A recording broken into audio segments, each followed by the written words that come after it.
My family is broken. Broken. It will never be the same.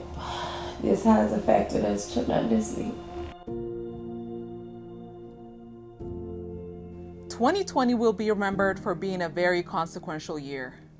A pandemic that shook the world, a highly anticipated presidential election, fires, celebrity deaths.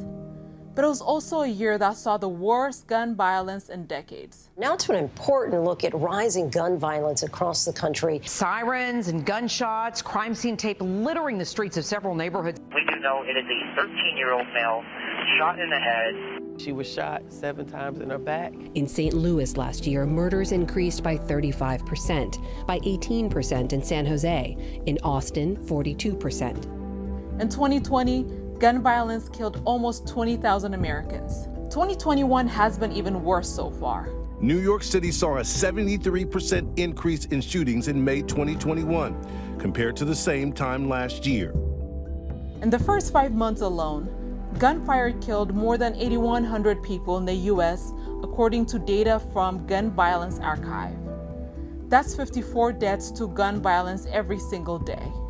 According to analysis done by the Washington Post, that's 40 more deaths every day than during the same period of the previous 6 years. One of the cities that saw a spike in shootings is Los Angeles. Among other things, gang violence increased dramatically in 2020 after decades of consistent decrease in violent crime. My name is Skipp Townsend, and what I do is save lives. I'm the executive director of Second Call, and we help individuals who are disenfranchised and feel hopeless. Some of them are returning from incarceration, and some of them have just been disconnected from the fabric of society. We help them reconnect.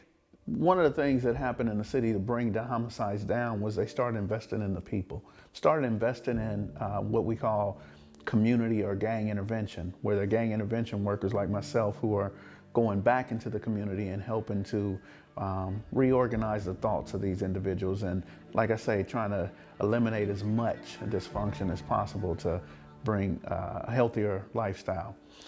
What I've seen happen in the uptick last year, primarily where the young people between the ages of 13 and 24 are now going in different communities. They're going to other people's communities knowing that the parks have been closed. You can't play baseball, you can't play football, you can't play basketball at the park. So the parks are pretty much empty.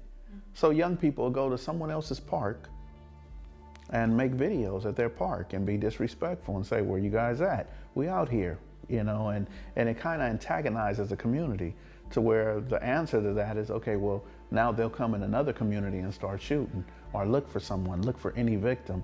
And as we've seen just at the close of the year, the wrong people get shot. You know, they shoot a college student, they've shot a 15-year-old boy was shot last year. There's just so many things that have happened when people look to retaliate and they're not looking for a specific person, they're looking for anyone in that community.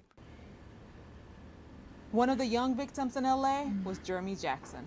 My name is Melissa, and I'm his mom. My name is Jennifer, and I'm his auntie. I had Jeremy when I was 16. I was still in high school. His dad and I were together for a long time, so he was raised in a 2-parent household. He played football since he was 5 up until the 9th grade. And that's kind of where he just started, I guess, running the streets. He didn't care about football anymore. Great kid, very smart. Always were honor roll student, principal awards. Great athlete when it came to football. Unfortunately, he started hanging with the wrong crowd, and a tragedy hit our family.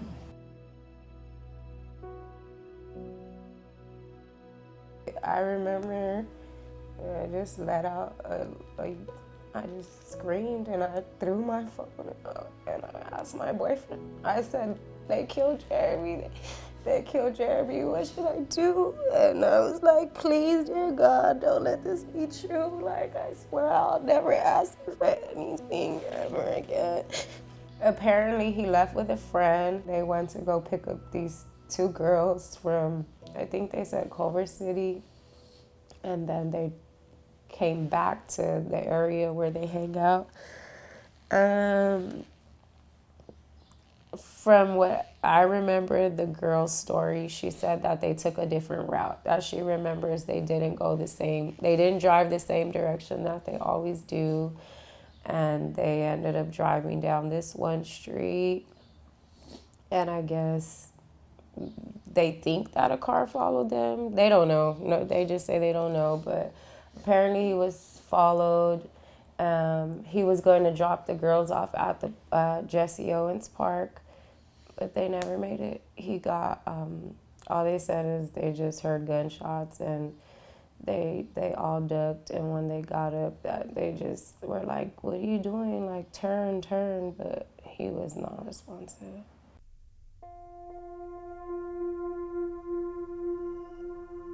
Every single day there's a new death.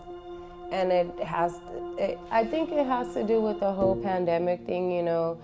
It's no secret there was a whole bunch of EDD and PPP and all that. People were coming across all this money and they were buying guns with them, and now everyone has a gun. Like, everyone has a gun. Everyone's just shooting people for no reason. Like, it's out of control. I think also last year there's a number of people who had a lot of money. You know, there was a lot of EDD fraud. A lot of it came from South LA.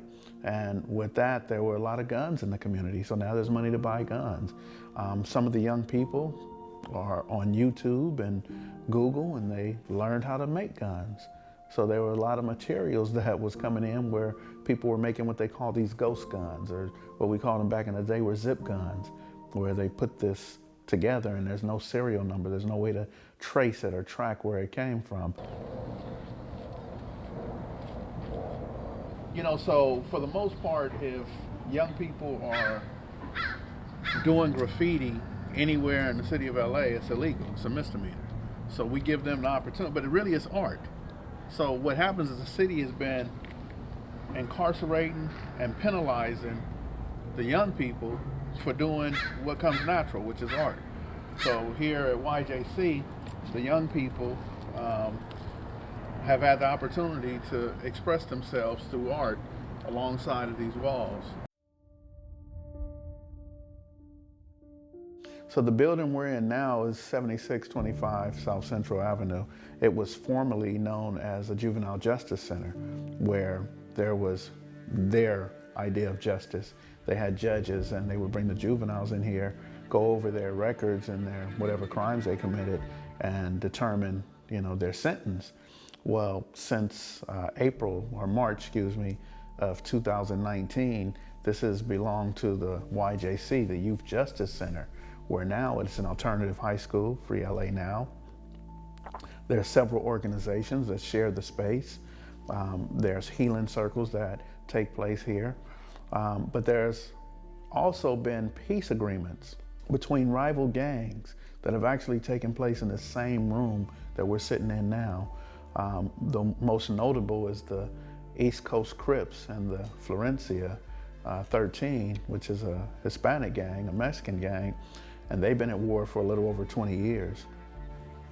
Number of homicides, and just on site they would shoot each other, and they actually met in this room and solved their problems, squashed their differences, and to this date there hasn't been any homicides. Is COVID-19 affecting the way you approach people through Second Call? And if so, how is that affecting it? How is it affecting your work? So COVID-19 has affected my work with Second Call through, now we're on Zoom. I had a lot of interaction with young people. The organization would see about 400 individuals per week. We had about 15 meetings between Monday and Friday that were continuous each and every week. But because we were in 2 high schools, we were in prisons, so we had a lot of interaction with people. I think what has happened because of COVID, we have now 7 classes on Zoom, and there's no interaction there. It's interaction, but there's no there's no human interaction, and I think that makes a big difference. So what do you think is going to be the long-term impact of what's happening in the community now? Do you feel like the work you've done is taken maybe a step back, and what's going to be the consequences of this for the next few years to come? So asking about gang violence in the community, one thing that works is filling this room that we're in right now with individuals who don't see eye to eye, and providing pizza, chicken, and just sitting down having a conversation and letting that conversation of peace go back into their community. Let them take the conversation back in their communities. Let them identify who needs to hear this. And if possible, a week or two later, having another conversation, bringing those people together in peace. But because of COVID, we're limited to what we can do even in this building. So we've all agreed not to have large meetings here, but the large meetings is really what helps to bring in the young people and mandate that they stop shooting at the people who they've been shooting at.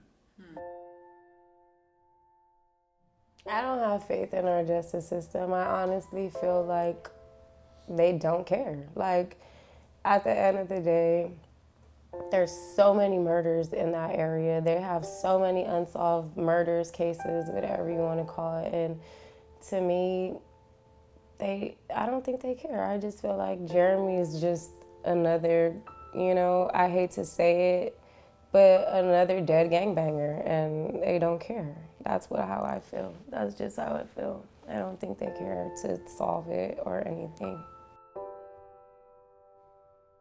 My sister, she makes this banana pudding that is very delicious, and that was Jeremy's favorite. So we started a page, which is Jeremy's Kitchen, and my sister sells the banana pudding there and all other dishes as well. So it's just a way of keeping his name alive, and people who has never ever even met him know exactly who he is. And that's just kind of the only thing that gives me some type of peace, and that's it.